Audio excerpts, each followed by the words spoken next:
Formula One has already begun to look beyond the horizon, and speculation about moving the top names of the grid into the coming seasons is at full steam.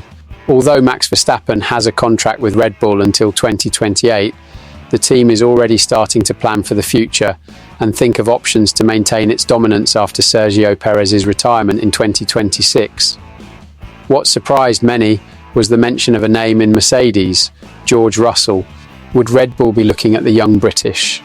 Christian Horner, head of Red Bull Racing, was the first to wave at the possibility of seeking out talent from the team's traditional junior academy. Although he always promotes his own drivers, he indicated that he is attentive to the market of drivers who already have experience in Formula One. Among them, George Russell has emerged as a name that has been gaining strength behind the scenes, especially after his excellent performance against the heptacampion Lewis Hamilton.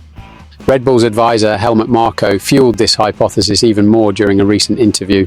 He pointed out that Russell not only managed to rival Hamilton in the standings, but that in some situations he was even faster. George Russell is as fast as, if not faster than Hamilton in qualifying, but it's from the Mercedes brand, Marko said in an interview with Motorsport Total. This comment has put the F1 community on alert, as we rarely see names so closely associated with a team being mentioned as possible targets for direct competitors. Russell is undoubtedly one of the main talents of the new generation, and the possibility of seeing him in Red Bull alongside Verstappen would be something unprecedented. Two of the most aggressive and fast drivers on the same team. However, Marko also made it clear that the team is not desperate for outside hires, praising Red Bull's strong internal promotion culture. "I think we'll focus on the juniors for now," said the Austrian. A name that also came up in Marko's discussions was that of Franco Colapinto, a promising young man who has been attracting attention with his performance in the base categories. Although still inexperienced and without a track record of success in the main junior categories, Colapinto impressed the team for its resilience and ability to extract the maximum from inferior cars. This highlights Red Bull's commitment to continue to tap into young talent and cultivate them early on. Despite the praise to Russell, Marko made a point of pointing out that Red Bull still prefers to develop its own drivers. "Now we'll see what our juniors can do," he concluded, indicating that the decision on a possible replacement for Perez or a future partner of Verstappen is still far from being made. What do you think of the idea of George Russell joining Red Bull? Would it be a good move for the British and the Austrian team? Or should Red Bull continue to bet on the young talents of their academy? The Singapore Grand Prix brought to light strategic and performance issues for Mercedes, which still appears to be seeking consistency on some of its calendar tracks. The race, which ended with George Russell in fourth and Lewis Hamilton in a frustrating sixth place, was marked by questionable pit wall decisions, and team chief Toto Wolff did not hesitate to admit that there were mistakes in Hamilton's strategy. The initial expectation was high, especially with Hamilton starting from third position just behind Max Verstappen. Mercedes was well positioned to compete for a podium, but in the early stages of the race, the team opted for a bold approach, soft tyre pitching, while the main competitors opted for medium compounds. This move, according to Wolff, was based on previous experiences in Singapore where the track position was historically crucial. However, this time the choice did not work as planned. "Our strategic decisions in the race were determined by our past experiences here, where the position on the track is crucial," explained Wolff after the race. "We thought the soft tyre would give Lewis an advantage at the start, but that turned out to be a wrong decision. The goal was for Hamilton to take advantage of the extra grip offered by the soft ones to gain positions early on. However, what happened was the opposite. The tyre degradation was more pronounced than expected, forcing the British to lose performance and fall back. As the race progressed, it became apparent that Mercedes had not only made a mistaken tyre choice, but was also having difficulties with the pace of the race itself. We were very slow today," Wolff said, referring to the car's performance at the Marina Bay circuit. According to the team leader, the traction on the W15's backside was far from ideal, which seriously compromised Hamilton's ability to remain competitive throughout the race. George Russell himself, despite maintaining his starting position, could not fight directly for the podium, falling behind Carlos Sainz and Charles Leclerc. Although Russell's performance was more consistent, the team's overall result fell short of expectations for a track where Mercedes expected to challenge the Ferraris and even annoy Red Bull. Overtaking proved possible, unlike previous races here where it was more processional, said Wolff, adding that in retrospect, the choice of medium tyres from the start would have been the right decision.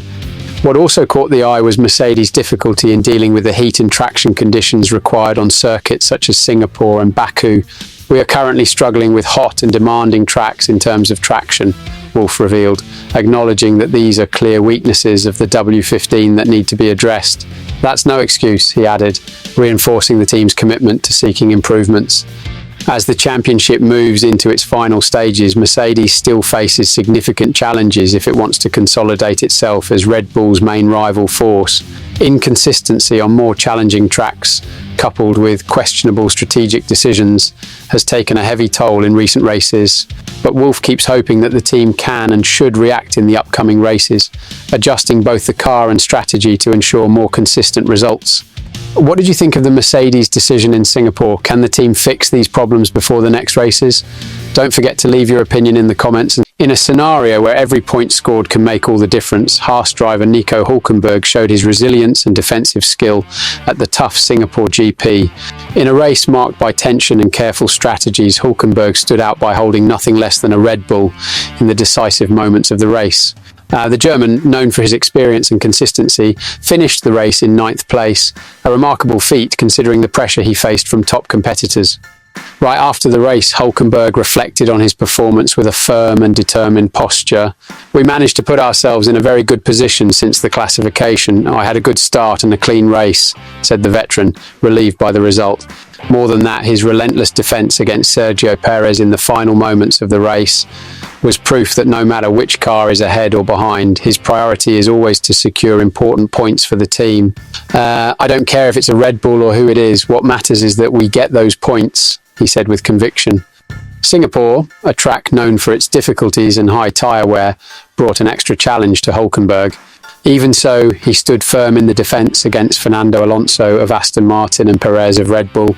"It wasn't too hectic, but it was stressful to keep Red Bull under control throughout the second leg," said the driver, highlighting how difficult it was to manage the tyres under constant pressure. The ability to deal with tyre degradation and quick decision-making was key for him to keep a position within the points. Another crucial moment of the race was the duel with McLaren's Oscar Piastri. Hulkenberg managed to overtake him, although he lost the position soon after. But overall, it was a solid performance, reinforced by the fact that Haas fought bravely on a circuit where they traditionally have difficulty. The team's strategy was also put to the test, and Hulkenberg highlighted that there are lessons to be learned. "There are some things to be analysed and revised in terms of strategy, but otherwise, clean race," he said. This performance in Singapore was particularly significant for Hulkenberg, who had not been so lucky the week before. "It was hard to bring home with the tyres and everything, but we did. Very happy and a bit like a redemption from last week," he added, relieved to be back scoring points and at the same time showing that it can still be a force to be recognised in Formula One. Now, with the end of the season approaching, the question remains: will Nico Hulkenberg and Haas be able to maintain this level of performance and ensure more solid results until the end of the championship? And what do you think of this defensive performance by Hulkenberg?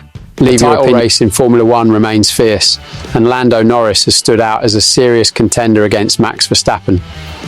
With only 6 races remaining in the season, the 52-point gap is a considerable challenge, but the McLaren driver shows determination to overcome it. According to experts, this new posture could be crucial for your chances in the championship. According to his engineer Will Joseph, Norris is taking a fresh approach to weekend racing. That we have tried many things in recent years, and devoting more time and energy to development is a reflection of that, says Joseph. This dedication to work is resulting in a more solid performance on the track, but the engineer warns that the team may not feel comfortable. The competitiveness in F1 is relentless, and the updates that are coming may not bring the expected results. Joseph explains that the new strategy is not limited to adjustments in the car, but involves careful preparation for each step. It's about getting enough rest and discussing the right points over the weekend, he says. This attention to detail has shown results, especially in a challenging event like the Singapore GP, where Norris achieved an impressive performance, just not ranking at the top in one of the training sessions. Norris's ability to quickly adapt to the chaotic environment of Singapore was remarkable. It's a different time zone, hot and busy, notes Joseph. However, the pilot demonstrated resilience by recovering after each session, reflecting on his performance and adjusting his strategies. This methodical approach can be the key to dealing with pressure in the next challenges. Norris's focus on improving not only his individual skills but also his collaboration with the team is proving vital. With the help of Oscar Piastri and the need for Verstappen to face problems with his car, McLaren is trying to make the most of every opportunity. The dynamics between the drivers can also be a decisive factor in the fight for the championship. How do you see this new approach of Norris in his title fight? Do you think he will be able to reduce this difference for Verstappen? Share your opinion in the comments and don't forget to subscribe to the channel for more updates about Formula One.